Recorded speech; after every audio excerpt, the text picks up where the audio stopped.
নমস্কার, ডিটিডিকাই লাইফস্টাইল ব্লগে আপনাদের স্বাগত জানাই। প্রথমে ছবিগুলো দেখে বোধহয় বুঝতে পেরেছেন যে আজকে আমাদের বাড়িতে কোনো একটা জন্মদিনের অনুষ্ঠান আছে। হ্যাঁ, ঠিকই ধরেছেন।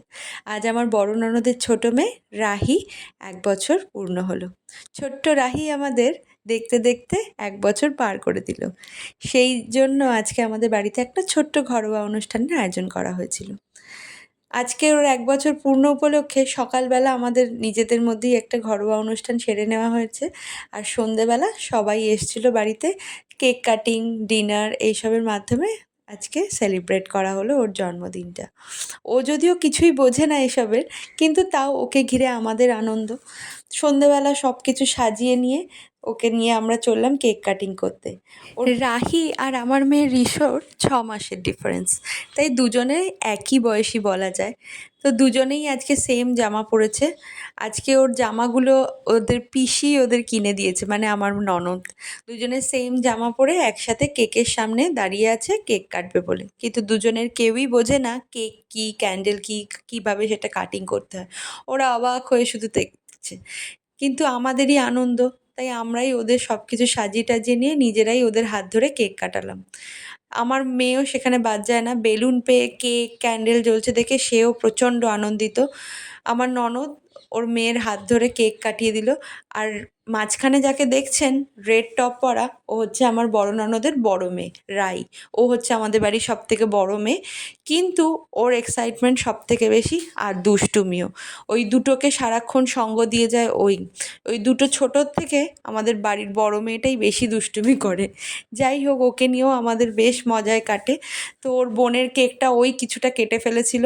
যাই, ওকে আর কেউ বকাবকি করেনি, কারণ ও তো এখন বোঝে কেক কাটিং কী আর সেটার মজা কী, তাই ওর বোনের কেকটা কেটে ফেললো। তারপর আমরা ননদ, বৌদি সবাই মিলে একটু ছবি টবি তুললাম। তারপরে আমি বার্থডে গার্লকে কোলে নিয়ে যখন একটু ছবি তুলছি, তখন পাশে আমার মেয়ে ওর ছোট পিপির কোলে উঠে লাফালাফি করছে বেলুন নিয়ে, আর সবার সঙ্গে ছবি তুলছে। দুষ্টুমি করাতে ওরা ফার্স্ট। রাহি একটু চুপচাপ, কিন্তু ওই যে দিদিদের পাল্লায় পড়লে শুরু করে দেয় ও। আর বার্থডে গার্লের দিদি এখন আইসক্রিম নিয়ে বসেছে। ও কোনো কিছুই কথা শোনে না। ও যেটা মনে হয় ও কেকের টাইমে আইসক্রিম খায়, আইসক্রিম খাওয়ার টাইমে কেক খায়, যখন যা ইচ্ছা করে। আর আমার কর্তাটি তখন কেক ডিস্ট্রিবিউট করতে ব্যস্ত। ও বরাবরই আমাদের বাড়িতে যে কটা বার্থডে হয় সবার কেক কাটিংয়ের পর সেই কেকগুলো ছোটো ছোটো করে কেটে সবাইকে করে। তারপরে আমরা ঘরে দুজনকে নিয়ে গান টান চালিয়ে, ওরা গরমে একদম নাজেহাল হয়ে গেছিলো, তাই ঘরে এসি চালিয়ে গান চালিয়ে ওদেরকে বেলুন কিছু খেলনা দিয়ে ছেড়ে দিয়েছিলাম। ওরা নিজেদের মতো বেলুন নিয়ে খেলছে, বার্থডে টুপিগুলো পরছে, এইসব মজা করছিল। আর আমরা সেগুলো দেখছি, ক্যাপচার করছি, এইসব করছিলাম। আর নিজেদের মধ্যে খাওয়া দাওয়া, গল্প এইসব তো করছিলামই। বেচারা রাহি কিছু বোঝে না, ও টুপিটাকে মুখে দিচ্ছে, লজেন্স মুখে দিচ্ছে, পড়ে থাকা বেলুন মুখে দিচ্ছে, এইসব করছে। আর আমরা ওকে বারণ করছি। আর আমার মেয়ে তো অত্যাধিক পাকা, যে ওর বোনকে আরও হাতে তুলে তুলে এইগুলো দিচ্ছে যে খা। আর ওদের বড় দিদি মানে রাই, সে তো আইসক্রিম হাতে নিয়ে একবার এই বোনের মুখে দিচ্ছে, একবার ওই বোনের মুখে দিচ্ছে। যাই হোক, এই করতে করতে আমার বোন আর বোনের হাজব্যান্ড বিক্রম দুজনে চলে এলো। ওরা এসেই বার্থডে গার্লকে কোলে নেওয়ার চেষ্টা করছে, গিফট দিচ্ছে, কিন্তু ও এতই কাঁদছে লোকজন দেখে, কারোর কোলেই যাচ্ছে না। তারপরে আমার মেয়ে ওর মাম্মামকে দেখে কোলে উঠে পড়লো, দুষ্টুমি শুরু করে দিল। তারপরে আমরা একটু ঘরে বসে সবাই মিলে আড্ডা দিচ্ছিলাম, গল্প করছিলাম।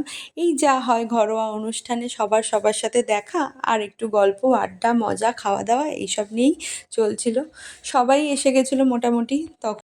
আর রাই, ও হচ্ছে আমাদের বাড়ির অলরাউন্ডার, যে সব কিছুতেই পারদর্শী এবং খুবই ভালো করে, যেমন নাচ তেমনি গান তেমনি আবৃত্তি, এবং অবলীলায় সবার সামনে যখনই ওকে বলা হয় ও কিছু না কিছু একটা পারফরমেন্স করে দেখায়। তো বোনের জন্মদিন, তো ওর একটা পারফরমেন্স তো বানতাই হ্যায়। তো ওকে দেখতেই পাচ্ছেন খাটের মাঝখানে উঠে, যখন সবাই খাওয়া দাওয়া করছে কেক টেক, ও খাটের মাঝখানে উঠে ওর মতো গান চালিয়ে নেচে যাচ্ছে। আর আমরাও ওর পছন্দ মতো একটা করে গান চালাচ্ছি, যাতে ওর পারফরমেন্স দেখতে পারি। যাই হোক, বোনের বার্থডেতে ও সবার মন কাড়া একটা পারফরমেন্স করলো, যেটা আপনারা দেখতেই পাচ্ছেন। ও ভীষণই ভালো নাচে, তার সঙ্গে গান, আবৃত্তি, ড্রয়িং সব কিছুই ও মনোযোগ দিয়ে করে, পড়াশোনাটাও করে। দুষ্টুমির সঙ্গে ওর এত গুণ আছে। আছে, তাই ওই দুষ্টুমিগুলো সব এই গুণের মাঝখানে ঢাকা পড়ে যায়।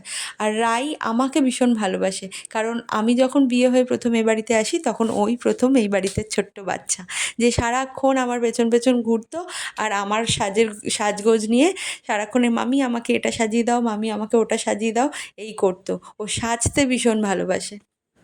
ওর পারফরমেন্স চলছে তখন আমরাও নিজেদের মতো গল্প করছি, আর ওরকে নাচতে দেখে আমার মেয়েও পা দোলাতে শুরু করলো। এবার ওর পছন্দ মতো গান ওর পিশান চালাচ্ছে। পিশান মানে আমার মেজ ননদের হাজব্যান্ড। তো সে ওর পছন্দ মতো গান চালাচ্ছে আর ওরা দুটোতে সেই নাচছে। আমার মেয়ে তো নাচতে এক্সপার্ট ও। তো ওরা খুব মজা করছিল, আর আমিও রাহিকে সেই গানে আমার মেয়ের সঙ্গে নাচানোর জন্য উৎসাহিত করছি, কিন্তু ও এতই চুপচাপ আর নতুন লোকজন দেখে এতই ভয় পেয়ে গেছে যে ও আর কিছুই করছে না। আর আমার মেয়ে ওকে ততটাই ডিস্টার্ব করে যাচ্ছে। যাই হোক, গল্প করতে করতে অনেক রাত্রির হয়ে গেল, তারপরে সবাই ডিনার করছিল। তারপরে আমরাও সবাই ডিনার করে আজকের বার্থডে পার্টি এন্ড করলাম। তারপরে আমরা যখন ঘরে এলাম তখন প্রায় 12টা, আর ঋষোর তখনও এনার্জি প্রচুর, ওর আর ঘুম আসছে না। যাই হোক, আজকের মতো এইটুকুই। ভিডিওটা ভালো লাগলে please do like, comment and share. দেখা হবে পরের একটা ভিডিওয়।